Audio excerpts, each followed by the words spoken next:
So I wanted to touch on a few things before I present the slide, which doesn't give me much time.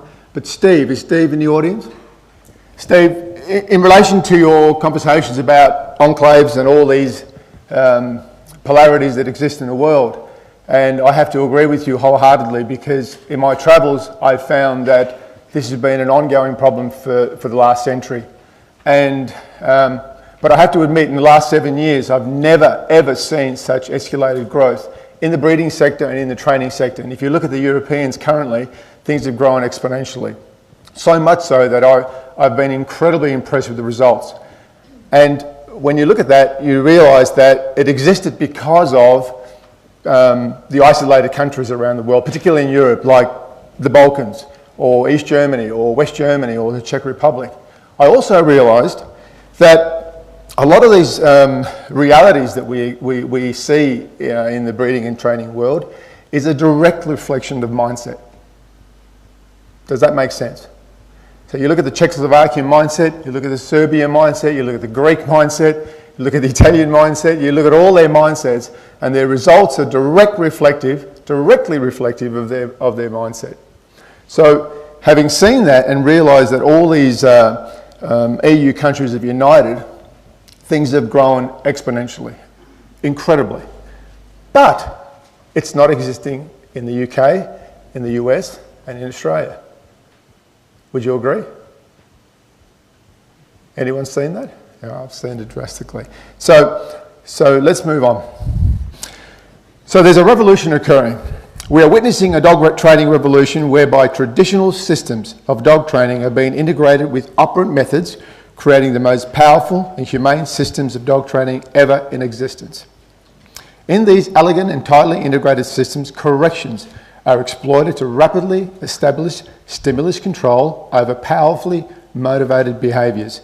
Rewards are used to teach and motivate performance, and a sophisticated system of conditioned behaviour markers are used to render it all clear to the dog. For those scientists that are sitting in the room, it'll make sense. So 33 years later, 33 in working dogs, and it's finally making sense, I hope. Never in history has there been such unity in our country.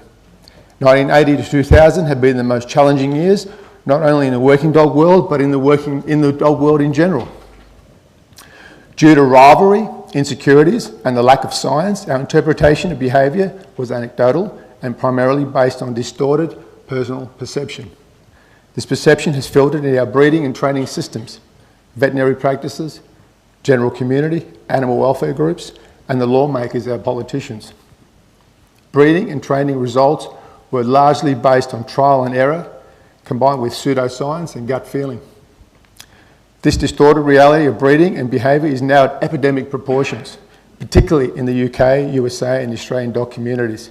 This needs to change. And for the first time, and Mia, I have to say congratulations, because for the first time, I think this is the step forward. And I've been trying to do something like this for 10 years, but I guess having a degree after your name has some sort of pull. So today's science is integrated with our breeding and training systems, providing an understanding of animal learning and quantitative genetics like never before. Yet the information seems to only be heard by those who genuinely want to listen. To me, I'm surprised that this room's not full. I'm actually shocked it isn't. As a breeder and trainer of dogs, I now know that the maladaptive behaviours we are experiencing globally is not only due to environmental stresses, but is largely embedded in the genetic makeup of every dog. We keep talking about the environment, but we're forgetting one thing. It's the genes that impact the environment. It's the genes that determine what's going on. We keep looking at one end and not the other.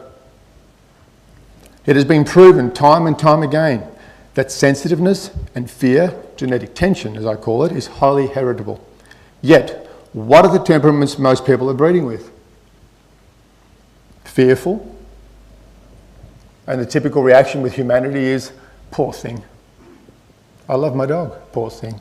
It's sensitive, I feel so sorry for him or her. Passive, it's a beautiful temperament. Soft, he always does what he's told. And driverless, he's so loyal because he stays next to me.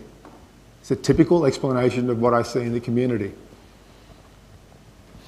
Let's talk about Pavlov for a second, what he discovered in his research. He discovered that there were 4 types of dogs primarily. Pavlov discovered that a dog's degree of vulnerability to neurosis is dependent on its temperament. And he discovered 4 types of temperaments.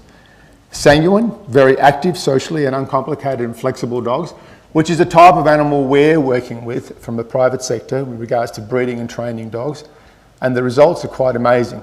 You realise 33 years later that this is the animal that should be in society. This is the animal that gives you predictable behavioural responses. And this is the animal that gives you certainty. Phlegmatic, less active, socially retired and stable. Choleric, highly unstable, manic and prone to develop neurosis. And melancholic, low activity, socially withdrawn and susceptible to neurosis. Science indicates that dogs with weak, unbalanced temperaments were found to be more easily stressed and at greater risk of psychological disturbances than dogs who possess balanced and adaptive temperaments. Therefore, genetics are pivotal for a successful outcome, and mental inoculation via environmental stimulation can only cover or enhance what is possible from the animal. I don't actually believe anymore that environment environment does affect the temperament and affects the outcome. But I believe now that the environment will depict and show you what's really going on in your genes or in your dog, particularly from a breeding standpoint. So I've drawn a bit of a graph, and I'm forever trying to work out how I can present this type of stuff. And so far, the best model for me is this. I know now that genetics impacts with environment, and there's a reflexive connection between it. And if you look carefully at all those people that train dogs especially, or develop their puppies, you'll see the correlation. Genetics determine the reflexive response. If it's good, stable genes, the reflexive response is a positive outcome, and it becomes a positive loop. Likewise, the opposite occurs. The moment you start with inappropriate genes, you're working backwards. It's impacting with environment. It starts off negatively. We have to rotate our environment and create an environment that supports the dog and encourages the animal, which is a good thing. But in reality, they're not the dogs to breed with. They're not the dogs that we should be working with long term. So selection. So I'm convinced after many years of breeding and training dogs that the appropriate selection of certain traits is absolutely critical in achieving open and uncomplicated behaviour and the development of a breed based on performance and stable behavioural responses. Selection is critical because the results in our training responses and behaviours are not only related to the training system we adopt, but are also directly proportional to genetic resilience of the animal. The problem we all face is reaching agreement as to what a quality behaviour and then narrowing down the desired traits that produce such behaviours. To a large degree, these traits determine quality responses in our chosen application, be it IPO, for those people who don't know what that is, that's Schutzhund, police service dogs, ANKC, search and rescue, and anything else that requires drive behaviour. Traditionally, we have addressed dog behaviour from the opposite end of the spectrum. The issue is, what are we not addressing? Is that we are not addressing behaviour from a platform of rigorous testing and then measuring the best responses for the specific performance-related behaviours that are proven to provide behavioural outcomes that are predictable and adaptive. It is my personal opinion that we need a national testing system that exposes the desirable and undesirable behaviours, the genes, in all dogs, not just working dogs. All dogs. This testing will result in an immediate impact on temperament of dogs we will see in 3 generations. And I have to tell you that I've done that myself. I adopt this principle in my own breeding practices. I have ruined my breeding in 3 generations and have fixed it in 3 generations simply by addressing the very fact that if I select the right dog, I end up with the right puppies and subsequent progeny. It's directly proportional. So some background. Experience also recognises that there are additional factors that may influence maladaptive behaviours in dogs. These include competence of the breeder, owner, to adequately select, socialise and train and manage, amicability, environmental triggers, degree of control, dysfunctional defence mechanisms. Some strategies for improvement. General heightened awareness through education of appropriate dog breeding, selection, socialisation and training. The development and implementation of educational programs for both adults and children. Education programs targeting 3 to 8-year-olds. Behavioural research to investigate aggressive incidences. Genetic research to uncover inherited traits in dogs that may predispose to fearful aggressive incidents. Mandatory training for all dog owners. Please tell me you agree. Ongoing support for all new owners during their learning. Mandatory education for breeders on animal husbandry, puppy development, socialisation, genetic selection, identification of correct temperament. Mandatory education on behaviour for all veterinarians. Put your hands up, veterinarians. I'm talking about behavioural education, not your 6-hour course. I'm talking about lifelong learning. Mandatory education for our politicians, the lawmakers. Any politicians in here? I thought so.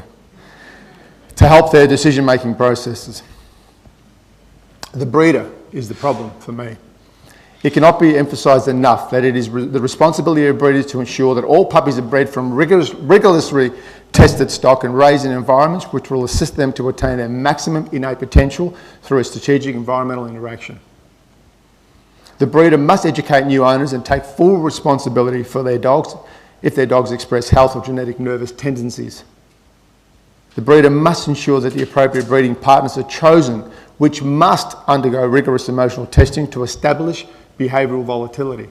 And only in-depth testing can establish the behavioural volatility. That's what it is.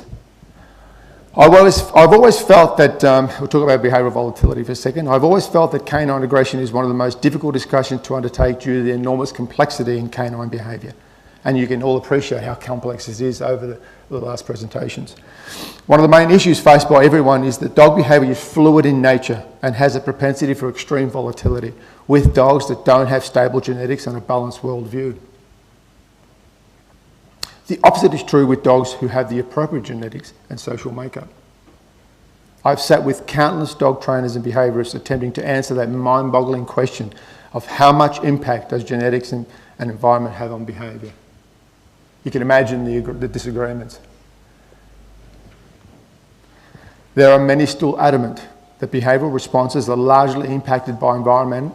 However, when you think about it deeply, it is deeply embedded in the gene makeup first, and the environment amplifies the innate reflexive responses that should be identified and socially engineered by the carer.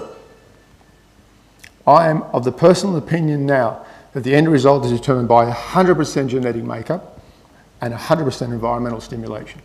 Everything matters. Bill, go away. So fear-based aggression and the learning of begins very early in the dog's life and continues right throughout its lifespan. Most cases of inappropriate aggression are caused through the aggressive displays, frequently being rewarded by the reduction of negative emotions and the dog was experiencing prior to the aggressive responses. Such negative emotions engage the dog's innate defence potential and the reaction occurs and reoccurs. The severity of the dog's reaction is again a combination of the dog's innate genetic potential in defence and the amount of success it has previously in reducing its negative emotional load by using aggressive responses. So fear is the immobiliser for me.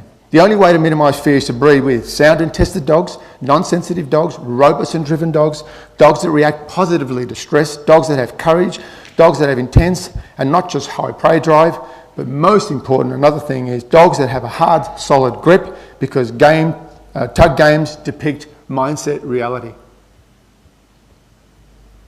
I won't elaborate on that because I've only got 20 minutes, 5. You can look that up. Grip depicts mindset reality. Write that down. I believe we must be all well versed in the art of selection for breeding, the psychology of motivation and the learning if we are going to breed extraordinary dogs and train to get extraordinary results. To conclude, I must point out that I'm not one to believe that I'm always right, and I'm very aware that extreme rigidity in beliefs and dangerous illusions can work against you. Hence, I'm very interested in engaging in future discussions should you wish to discuss the ideas presented, because for me the concept of knowledge is continuous learning. After all, once we realise that imperfect understanding is a human condition, there is no shame in being wrong, only in failing to correct our mistakes. I think I got in time. This is a historic moment for the working dog community in Australia, and I'd like to take this opportunity to thank the people who were instrumental in making it happen, particularly Mayor. And I hope that it continues to be a support by not only our working dog communities, but by governments and all the stakeholders. That's important for me. And thank you for the invitation.